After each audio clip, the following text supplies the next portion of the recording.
మా latest videos కోసం మా ఈ తెలుగు న్యూస్ ఛానల్ సబ్స్క్రైబ్ చేసి గంట సింబల్ యాక్టివేట్ చేసుకోండి.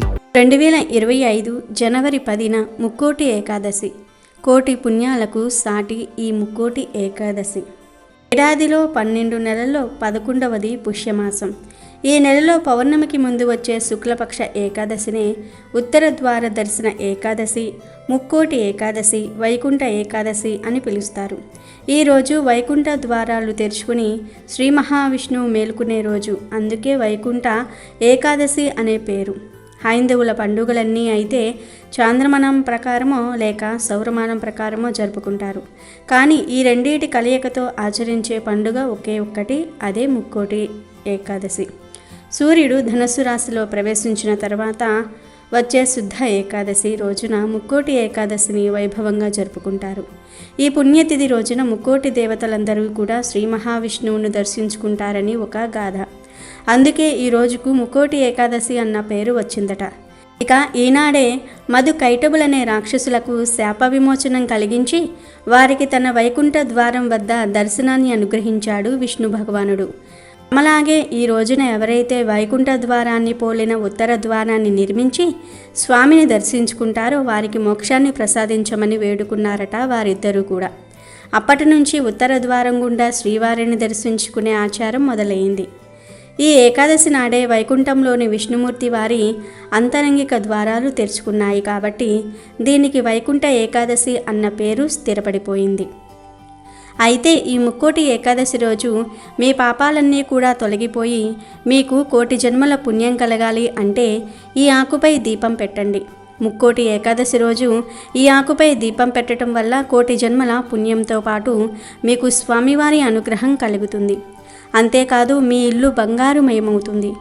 ఈ ఆకుపై దీపం పెట్టడం వల్ల మీకు ఉన్న సకల దోషాలు తొలగిపోతాయి. మీకు కుబేర యోగం సిద్ధిస్తుందని పండితులు చెప్తూ ఉన్నారు. ఈ ఏకాదశి రోజు మీరు ఉపవాసం ఉన్నా లేకపోయినా ఈ ఆకుపై దీపం వెలిగిస్తే ముక్కోటి దేవతల అనుగ్రహం కలుగుతుంది. ఇక మీకు తిరగనేదే ఉండదు. రాహు, కేతు, శని దోషాలు తొలగిపోతాయి. ఈ అవకాశం పోతే మళ్ళీ రాదు. మరి ఈ ముక్కోటి ఏకాదశి రోజు శ్రీవారి ప్రసన్నం చేసుకోవడానికి ఎలాంటి విధి విధానాలు పాటించాలో, మీకు ఉన్న దోషాలను తొలగించుకోవడానికి ఈ పవిత్రమైన రోజున ఏ ఆకుపై దీపం పెట్టాలో ఈ వీడియోలో వివరంగా తెలుసుకుందాము. అంతకన్నా ముందు మా వీడియో నచ్చితే లైక్ చేసి షేర్ చేయండి. అలాగే మా ఛానల్ని కూడా సబ్స్క్రైబ్ చేసుకొని మాకు సపోర్ట్ చేయండి.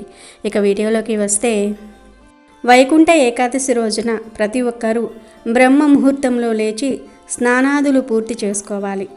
భక్తి శ్రద్ధలతో వైష్ణవ ఆలయాలు దర్శించాలి. ముఖ్యంగా శ్రీ మహావిష్ణువును ఉత్తర ద్వారం ద్వారా దర్శించుకుంటే ఆయన అనుగ్రహంతో పాటు శుభాలు కలుగుతాయి. ఈరోజు విష్ణు సహస్రనామ పారాయణం చేయటం వల్ల సమస్త పాపాలు తొలగి భగవంతుడి అనుగ్రహం కలుగుతుంది.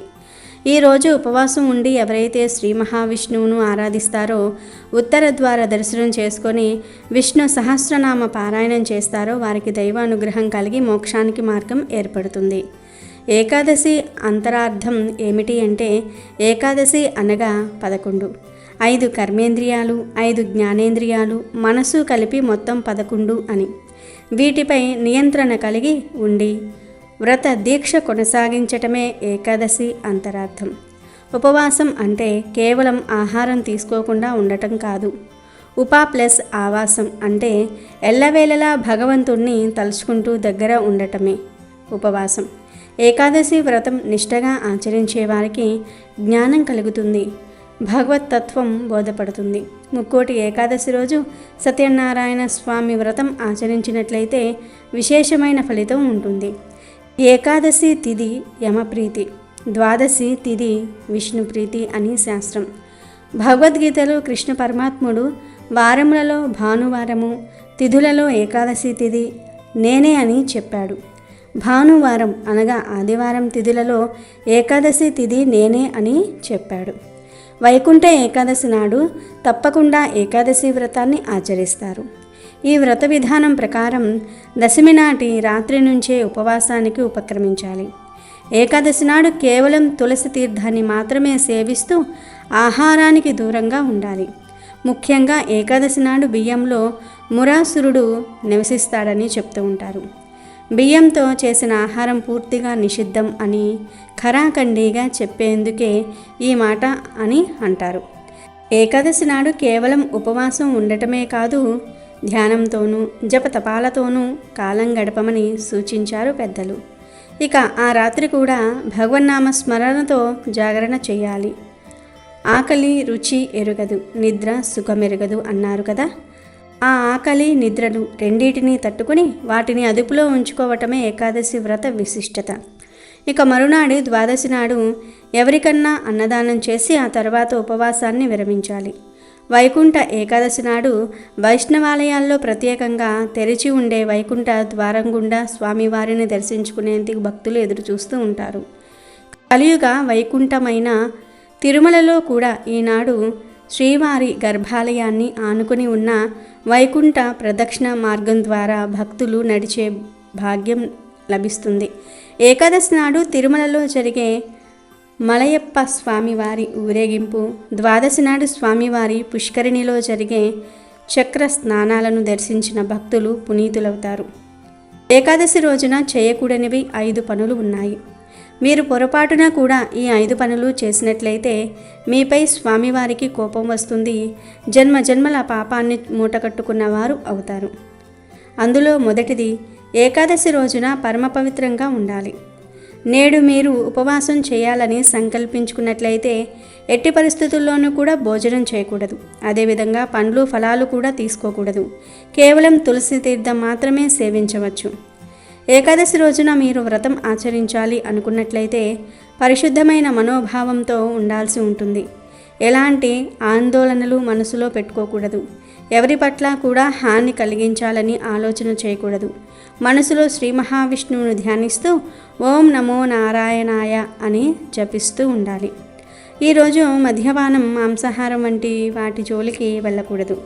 అలాగే స్త్రీ సాంగత్యానికి కూడా దూరంగా ఉండాలి. నేడు ఎవరితోనూ కూడా దుర్భాషలు ఆడవద్దు. ఏకాదశి రోజున గోవులకు సేవ చేయాలి.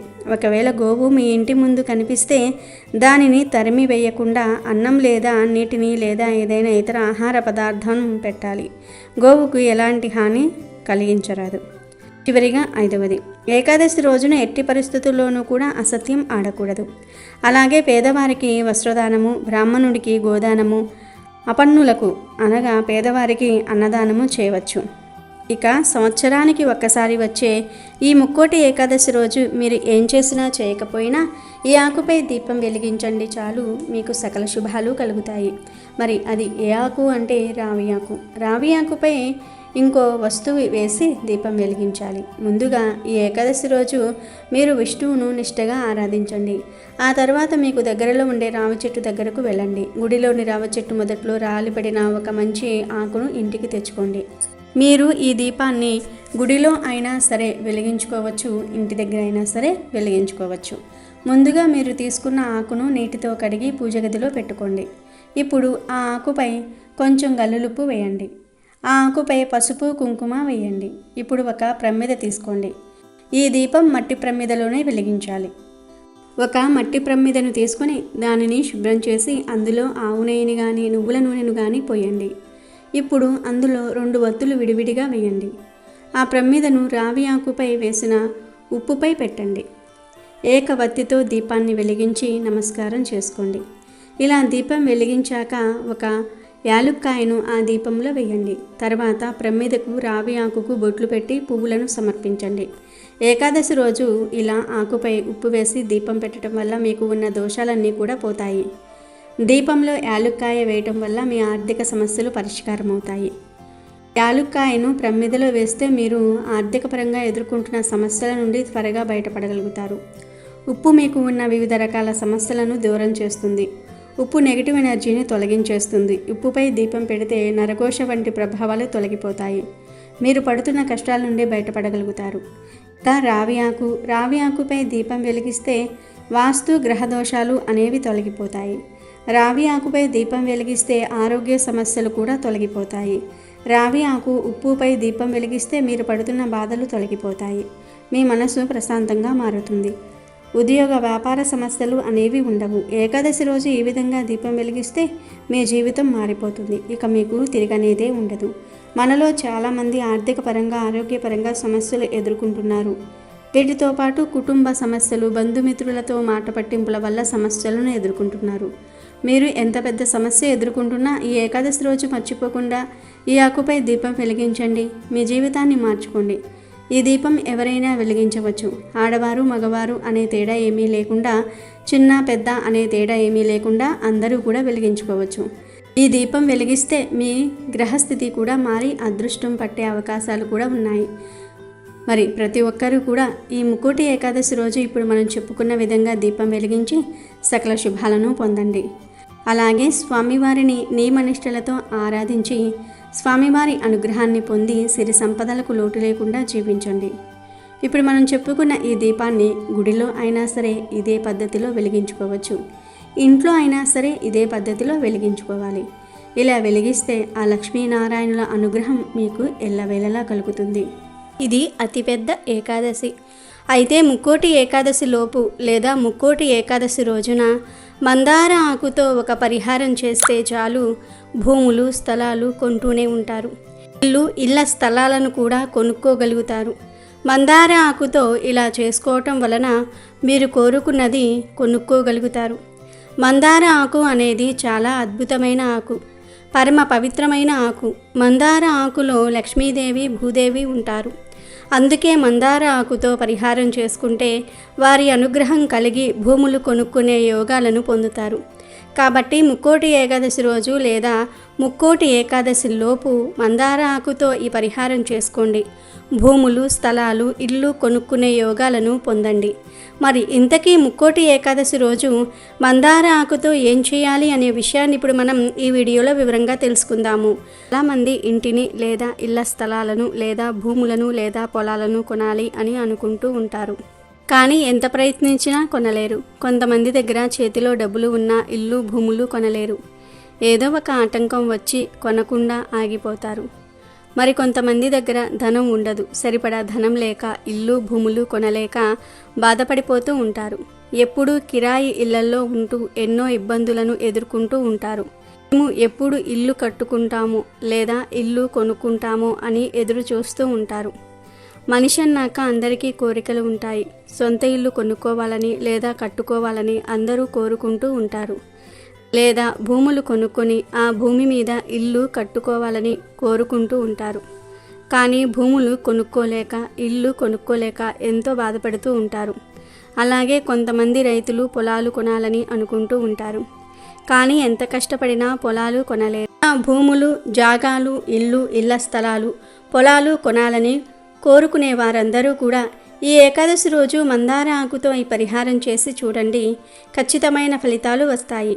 అంతేకాదు, ఇల్లు, భూములు అమ్ముడు పోవటం లేదని బాధపడేవారు కూడా ఈ పరిహారం చేసుకోండి. ఖచ్చితంగా భూములు కానీ ఇల్లు కానీ అమ్ముడుపోతాయి. అది కూడా మంచి రేటుకే అమ్ముడుపోతాయి. మందార ఆకు గురించి, చెట్టు గురించి మనం ప్రత్యేకించి చెప్పుకోవలసిన అవసరమే లేదు. మందార చెట్టు అనేది దేవతా వృక్షంగా పరిగణించబడుతుంది. మందార చెట్టు ఏ ఇంట్లో ఉంటుందో అక్కడ దేవతలు ప్రవేశిస్తూ ఉంటారని పురాణాలు చెప్తూ ఉన్నాయి. శాస్త్రాల ప్రకారం మందార చెట్టు ఎక్కడైతే ఉంటుందో అక్కడ దేవతలు నివసిస్తూ ఉంటారు. అందుకే మన ఇంట్లో మనం మందార చెట్టును పెంచుకుంటూ ఉంటాము. మందార చెట్టు అనేది చాలా పవిత్రమైనది. ఉదయం లేవగానే మందార చెట్టును చూస్తే చాలా మంచిదని కొన్ని శాస్త్రాలు చెప్తూ ఉన్నాయి. మందార ఆకు చాలా పవిత్రమైనది.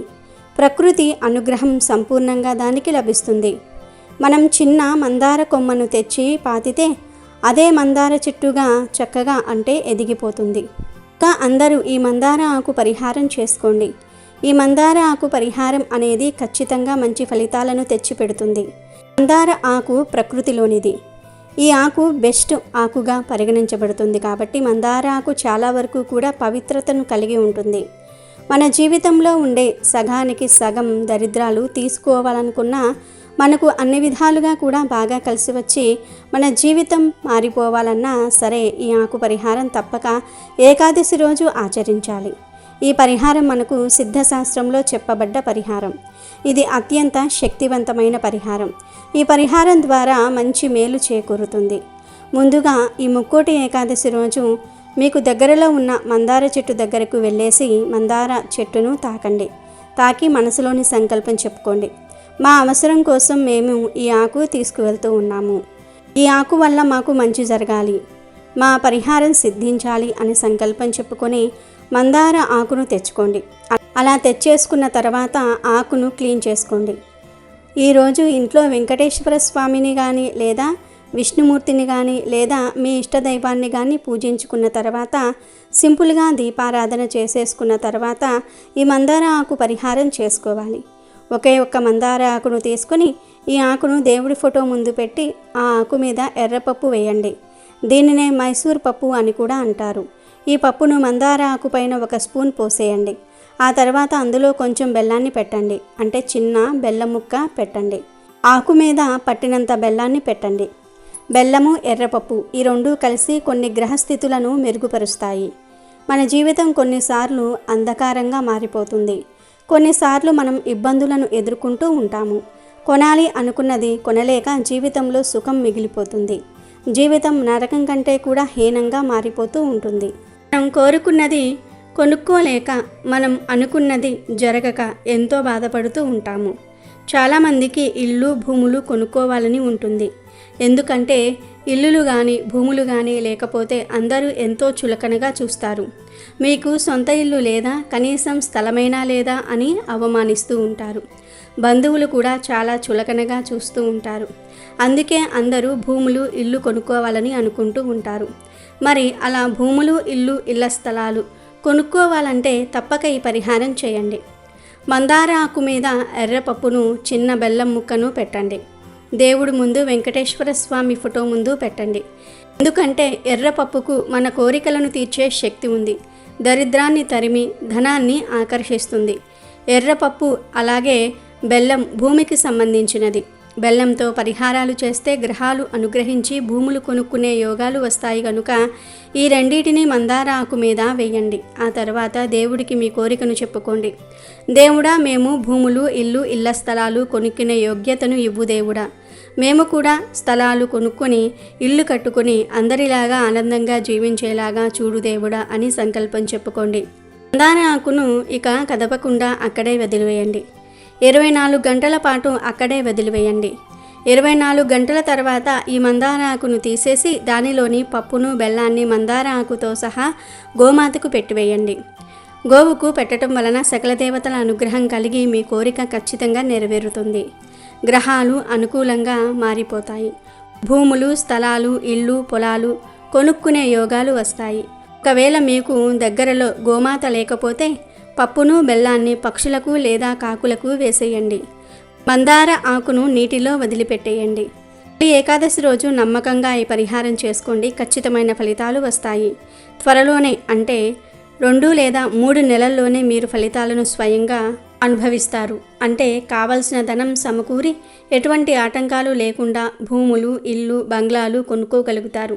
చాలా మంచి ఫలితం వస్తుంది. కనుక ప్రతి ఒక్కరూ కూడా ఈ తొలి ఏకాదశి రోజు మందార ఆకుతో ఈ పరిహారం చేసి మంచి లాభాలు పొందండి. అమెజాన్లో బెస్ట్ డిస్కౌంట్స్ కోసం వీడియో డిస్క్రిప్షన్లో లింకు ఉంది, చూడండి. అలాగే మా టెలిగ్రామ్ ఛానల్ సబ్స్క్రైబ్ చేసుకోండి.